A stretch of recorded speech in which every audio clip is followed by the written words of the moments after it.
Hello guys and welcome back to another Outriders video. Today we're going to be covering my upgraded technomancer build from the previous one. The previous build hit for about 600 to 700,000 crit damage. This one hits for nearly 1,000,000 crit damage, and you can even boost that up more with a couple changes I haven't been able to make but aren't entirely detrimental. So without further ado, let's get into the build. We'll start off with the class tree. Now, the class tree has changed since the last time I used this, because my skills have changed and so much has actually changed. So, starting off over here, we of course got BR8 Impact Amplifier, increases weapon damage. We've got our Weapon Leech, Armor Piercing, which we can't get away without having. Down here we've got the crit damage increase. Of course, the first big pickup, exposing toxin. Every time toxic is inflicted on an enemy, vulnerable status is inflicted as well. Marked for execution is another big pickup, which gives us 40% more effective damage to vulnerable. Next two major pickups are the two nitrogen capsules, reducing long range damage multiplier to be anywhere from 12 meters and further. We will then also use a blur screen. Now, I would suggest you use blur screen because of one of the mods we used on our guns, but if you don't want to use blur screen, there are other stuff you could switch it out for. Of course, then another one, purge, for 10% more damage towards toxic enemies. We've of course got another BR8 impact amplifier and another big pickup, Assault Master. If you want to use a rifle in this build instead of an assault rifle, then you can switch to Sniper Master. But of course, that's personal preference. We of course then use Assault Adept. But if you use Sniper Master, use Sniper Adept there. Another armor piercing we can't really get away without using, so we have to take that. And our next big thing, Two Sides of Power, increases damage received from all sources by 15%, and we deal 20% more damage, which is really nice. Of course, another big pickup, UT14 clips for increased magazine size, and then another Purge for an extra 15% more damage to enemies afflicted with Toxic. Now, this is a very big difference here. Empowering Antenna, activating Decay, increases weapon damage for you and your allies by 40% for 10 seconds. Super powerful there. And of course, we'll go into how we use that. Now, onto the skills. Skills have changed a little bit. We're using Blighted Rounds, of course, which means we don't actually need Armor Piercing because it converts all damage into anomaly damage. Blighted Turret, the big difference here.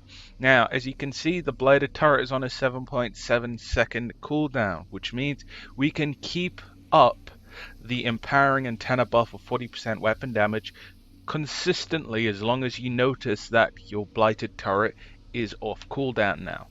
Of course, Cold Snap as well. Now, Cold Snap is kind of detrimental to this build. If you want to switch it out for something, there is a mod then that you can change to something of your preference.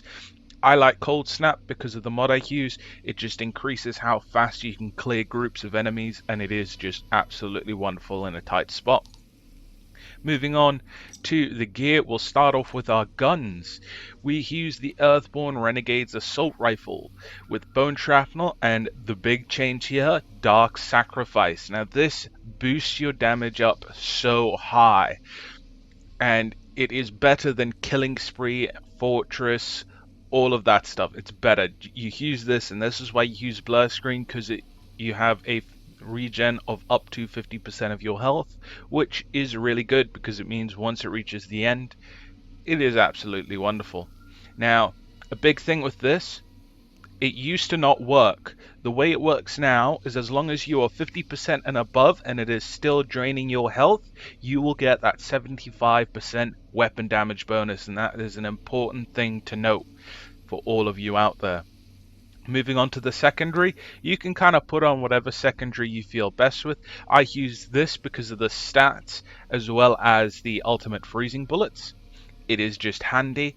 I very much enjoy it. Of course, I have Dark Sacrifice on there as well. It still is really strong with Blighted Rounds. I can still take out enemies quite easily.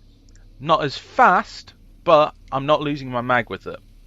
Now, the sidearm doesn't really matter. I've just got whatever level 50 up. put on there. It just had the highest firepower. But yeah, moving on. Big change from the previous legendary build. We're no longer running the legendary Barrette. We're just using a standard helmet with bonus firepower, close range damage, and long range damage. Now these are the 3 stats I've got on all of my pieces because it is just insane and with the amount of damage you can do. You don't really need cooldown as much in this build because I've taken off Healing Wave, so you only really want the cooldown on for Cold Snap, but you don't really need it for Cold Snap. We're running Sharp Eye, which I used in the last build. Killing enemies while aiming down sights grants you 16,000 firepower for 20 seconds and stacks up to 3 times. And that is a very strong tier 3 mod. With only a 20-second deterioration rate, I think it is very strong.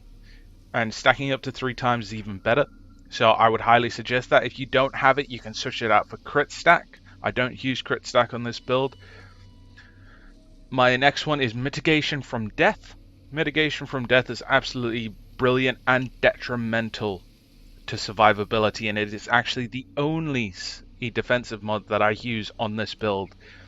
And you'll see when we continue on after the build, a 6-minute Coliseum run with this build. I was very happy with that. I think this build is very strong, and I think you guys will enjoy it a lot. Next, we have Robe of the Borealis Monarch. Very strong. Now, we have status power on here instead of close range damage, but I don't mind losing that because you can't really stack as much close range damage as you can long range damage. So, I'm happy with this. It's very strong. Icicle Storm is the big thing for Cold Snap. If you don't want to run Cold Snap, switch this out for something else. Oh, sorry. Got an alarm going on there. My bad. Now, Icicle Storm is pretty much an upgraded bone shrapnel against enemies that were frozen by Cold Snap. Killing them explodes, and they deal 252,000 damage in a 5-meter radius. It is insane the amount of damage you actually get from it. You'll actually see it in the Coliseum run. It's in the first section, just before you face the big behemoth. And then our second mod in there is Euthanizer. Deal 25% more damage against enemies afflicted by Toxic, which is just absolutely insane for this build, purely because every enemy you shoot at has Toxic afflicted on them, so it's just easy, free bonus damage essentially. Moving on to the lower armor. Bonus firepower, long range damage, and close range damage again. We're running Spare Mag as a just in case. You never know, you've got to have a bit of a contingency if an enemy takes more than a mag to kill. So that is always there. I suggest you use that. If you're comfortable that you can keep your mag, then you can switch Spare Mag out for another mod. My second mod on here is Captain Hunter, because of course any bonus damage to elites that helps you kill them faster is good, because elites are a real pain sometimes, and I'm sure some of you will agree. Next, we have the gloves. Again, bonus firepower, close range damage, and long range damage. And we have Trick Up the Sleeve. Now, I run Trick Up the Sleeve in combination with Toxic Lead, giving me 70% mag back on kill, which equals 31 rounds when you use the Renegade's assault rifle that I'm using. And I think that is very strong. But if you don't want to use Trick Up the Sleeve, if you're comfortable with just 40% of your mag back, which I believe is 18 bullets, then don't worry too much about using this. You can switch out Trick Up the Sleeve. Of course, I might try it. I might see what other damage I could get out. You could switch it for Crit Stack, switch it out for something else that gives you extra damage. You could switch it out for the Tier 3 mod that gives extra damage towards frozen enemies. Then, of course, we have Radical Therapy, deal 15% more damage against enemies afflicted by Toxic. Just some extra free damage stack there, because every enemy you shoot at is, of course, having Toxic on them. Then we come to the foot gear. Bonus firepower, long range damage, and close range damage again. And like I said, I'm running Toxic Lead for 40% extra mag on kill. And then Bloodlust, increasing my firepower by 17,000 and stacks up to 3 times and deteriorates every 10 seconds. Now, a big difference between this build and my last build is I'm not running crit stack, and the reason I don't run crit stack in this build is because you cannot confidently keep it up all the time, because you can't easily hit crits on every single enemy you see. And the reason that's big is because you're essentially missing out on some damage there, which is why I switched out Euthanizer for crit stack. Of course, there are plenty of mods you can switch around and change up however you want here. I think it's absolutely brilliant. I'm going to still experiment with this and see where I can take it. And of course, guys, leave your thoughts down in the comments. Before we go, I will just quickly show you all my times. Those are all my times. Pause and browse at your own leisure, of course. And I hope you enjoy the Coliseum run. Leave your thoughts down in the comments below. Remember to like, comment, and subscribe. And Detroit, smash the notification button. But always, guys, stay safe. And as always, have a good day.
This must be the Colosseum.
Who the hell are you? The barrel found a spot. And now they think I'm falling for this painfully obvious trap. What a bunch of clowns.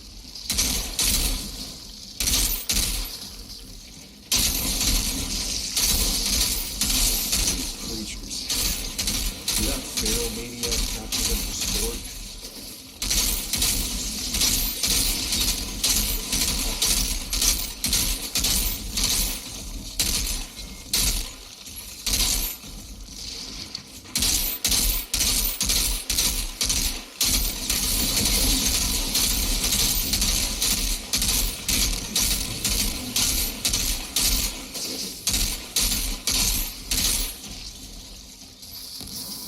I think that's the last of the monsters, but that maniac isn't too happy about it. Here we go.